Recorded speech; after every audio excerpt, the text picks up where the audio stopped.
The text from my neighbor arrived while I was having coffee in Florence. Eleanor, thought you should know. Your grandson and his wife moved a moving truck into your beach house this morning. They're unloading furniture. Do you want me to call the police? I stared at my phone for a long moment, then typed back, no police. Let them settle in. I'll handle it when I return next week. My Italian vacation had been planned for months, 3 weeks touring Tuscany with my book club, celebrating my 75th birthday. My grandson Derek knew I'd be gone. I'd told him at Sunday dinner and even mentioned that the beach house would be empty if he wanted to check on it. Apparently, he'd interpreted that as an invitation to move in. I forwarded the text to my property manager and lawyer with a simple message: prepare eviction paperwork. I'll be home Monday. Then I ordered another cappuccino and watched the sunset over the Ponte Vecchio. After 75 years of life, I'd learned something important. People will take whatever you don't protect. And I'd spent the last 50 years protecting everything. I returned to my Naples, Florida condo on Monday evening. The beach house was 20 minutes south, a modest 3-bedroom cottage I purchased 40 years ago for $80,000. It was now worth about $2.3 million, sitting on prime beachfront property. Tuesday morning, I drove down to check on the situation. The house looked different. Derek had replaced my simple beach furniture with expensive modern pieces. He'd installed a new grill on the deck. His wife Chelsea's Mercedes was in the driveway, the car I'd heard they couldn't afford but had bought anyway. I didn't knock. I used my key and walked in. Derek and Chelsea were having breakfast on my deck, drinking coffee from my Italian espresso machine, watching the waves crash on my beach. Grandma. Derek stood up, looking guilty for exactly 3 seconds before his expression shifted to defensive. What are you doing here? I thought you were in Italy until Friday. I came home early. Why are you in my house? We're not in your house. We live here now. Chelsea didn't stand, just sipped her coffee like she owned the place. Derek and I decided the beach house makes more sense for us than for you. You decided.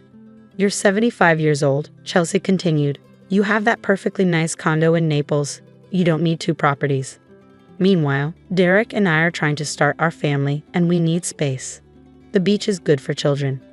So you moved into my house without asking?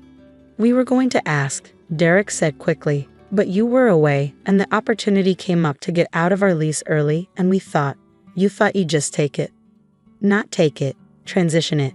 You can visit whenever you want, Grandma. We're not kicking you out. How generous. Chelsea set down her coffee cup. Look, Eleanor, let's be realistic. You're not getting any younger. Managing 2 properties is too much at your age.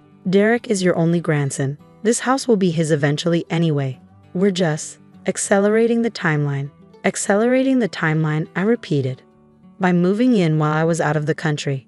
We knew you'd make a big deal about it if we asked, Derek admitted. This way, it's already done. You can see how perfect we are for this place. We'll take good care of it. I looked around at my house, my furniture replaced, my photos removed, my space completely overtaken by 2 people who decided they deserved it more than I did. I need to make a phone call, I said. I'll be back this afternoon. Grandma, come on. Don't be difficult about this. I left without responding. At my lawyer's office, I reviewed the documents I'd asked him to prepare. Eleanor, are you sure about this? Martin Chen had been my attorney for 30 years.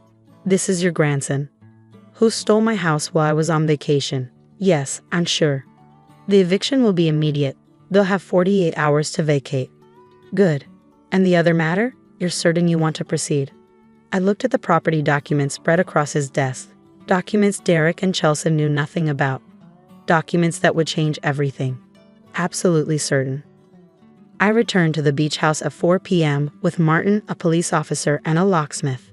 Derek answered the door annoyed. Grandma, what's with the entourage? We're trying to settle in. You're trying to steal my property. There's a difference. I handed him the eviction notice.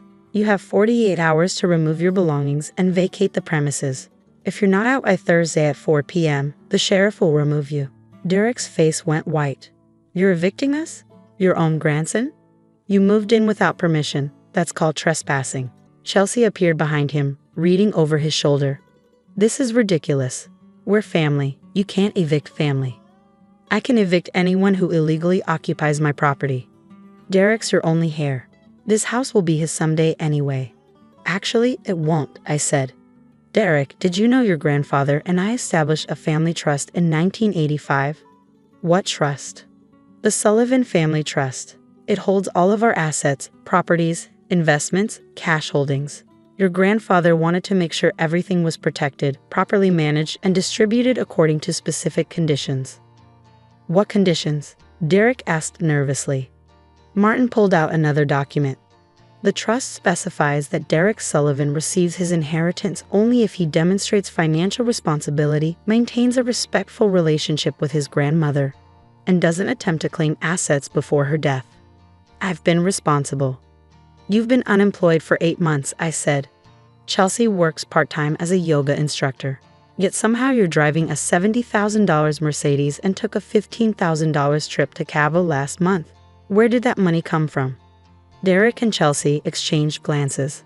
We had savings, Derek said weakly. You had $3,200 in savings according to the bank statements you showed me when you asked to borrow $10,000 in January. I pulled out a folder.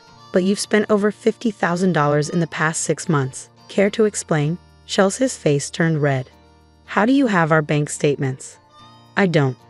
But Derek is an authorized user on accounts under the Sullivan Family Trust umbrella. Trust beneficiaries' finances are monitored to ensure responsible stewardship of future assets. You've been spying on us? I've been protecting trust assets. And what I found is concerning. Derek, you've been telling people I have dementia, that I'm confused, that you're managing my affairs because I'm no longer competent. That's not. I have emails, text messages, a recording of you telling your Uncle Paul that I've gotten too old to handle my own finances and that you're helping me transition everything to your name. I looked at my grandson, the little boy I'd raised after his parents died, the young man I put through college, the person I loved unconditionally. You've been setting up a guardianship petition. Derek's silence confirmed it. You were going to have me declared incompetent, I continued. Take control of my assets. Move into my properties. All while I'm alive and healthy. Grandma, it's not like that. Then what is it like? He had no answer. Chelsea found her voice. We need this house, Eleanor. We're starting a family. We deserve a nice place to raise our children. You have more than enough. How much do you think I have? Derek said you're worth maybe $2 million, the condo, this beach house, some savings, nothing extravagant, but enough that you should share with family. I smiled. Martin, would you like to explain?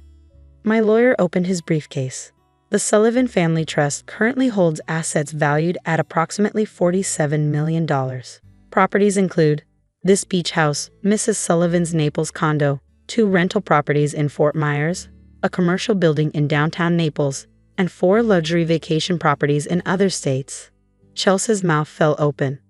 Additionally, Martin continued, Mrs. Sullivan owns the entire beachfront property through an offshore holding company called Ocean View Properties LLC. This beach house sits on a 3-acre parcel. The other 12 houses on this street? Also owned by Ocean View Properties. Mrs. Sullivan is their landlord. 12 houses? Derek whispered. 14, actually. There are 2 more on the adjacent street. I pulled out my phone and showed them the property management app. I purchased them gradually over 40 years as they came on the market. The rental income is approximately $380,000 annually. You own the whole neighborhood. I own the whole beachfront, about 30 acres total. The land alone is worth $35 million, with the houses closer to $45 million. Chelsea looked like she might faint. And you let us think you were just some old lady with a beach cottage? I am just some old lady with a beach cottage. I'm also a real estate investor, a trust fund manager, and apparently someone whose family thinks she's too senile to notice when they're trying to steal from her. Grandma, please? We made a mistake. You made a choice. You chose to view me as an obstacle instead of a person. You chose to move into my home without permission. You chose to tell people I have dementia so you could justify taking control of my assets. I turned to Martin. Proceed with the eviction. Wait. Derek grabbed my arm. What about my inheritance? The trust? The trust has a forfeiture clause. If a beneficiary attempts to claim assets prematurely through fraud or by undermining the grantor's competency, they forfeit their entire inheritance. No, you can't. I didn't do anything, Derek. You did. You violated the trust terms. You attempted fraud. You broke my heart. I pulled my arm free. You have 48 hours. After that, everything you brought into this house becomes my property and you'll be removed by force. Where are we supposed to go? That's not my problem anymore. Thursday at 4 p.m., I returned to the beach house with Martin and the sheriff. Derek and Chelsea's belongings were piled on the lawn. They'd moved out but left everything in a mess, a final act of spite. The locksmith changed all the locks. The cleaning crew I'd hired started repairing the damage they'd done. Holes in the walls from mounting their TV, scratches on the hardwood floors from moving furniture. I stood on the deck watching the sunset, the same view I'd enjoyed for 40 years, and called my other property manager. Tom, it's Eleanor. The beach house situation is resolved. Let's discuss renovations. I'm thinking of converting it into a vacation rental, something upscale. The income can go to the scholarship fund. The one in your late husband's name? Yes, he always said education was the best investment. Seems appropriate to use our properties to help young people build real futures. After the call, I walked down to the beach. My property, my legacy, built through decades of smart investments and careful planning. Derek had seen an old woman he could manipulate. He'd never seen the young woman who'd taken a $20,000 inheritance and turned it into $47 million through patience, intelligence, and hard work. He'd never asked about my life before he knew me. Never asked how I'd afforded to raise him after his parents died. Never questioned where the college tuition came from or how I maintained 2 properties on a fixed income. He just assumed. Assumed I was simple. Assumed I was old and confused. Assumed he could take whatever he wanted because Grandma wouldn't notice. My phone buzzed. A text from Derek. Grandma, please. Can we talk? I'm sorry. I made a terrible mistake. I deleted it without responding. Another text. We're staying in a motel. We can't afford rent anywhere. We have nowhere to go. I blocked his number. A text from Chelsea came from a different number.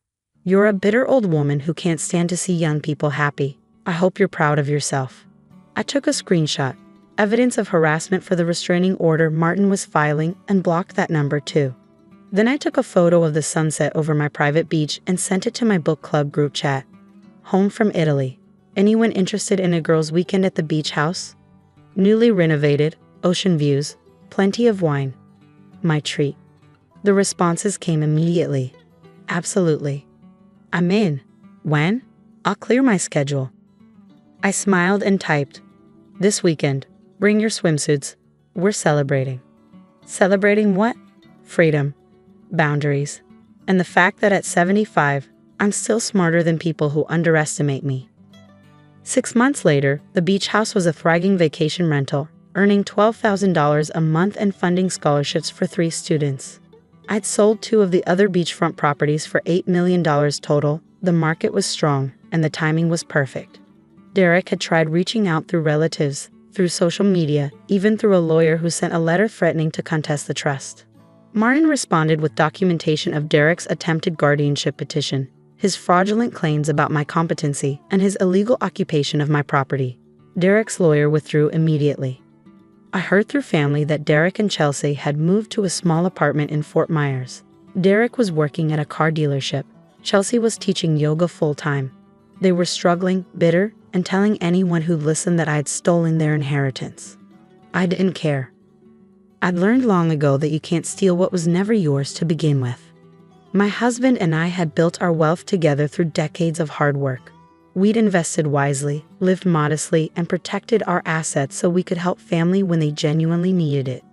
But we'd also protected those assets from people who viewed us as ATMs instead of loved ones, who saw our age as weakness instead of wisdom, who thought family meant entitlement to what we built. Derek had thought Grandma didn't need a beach house.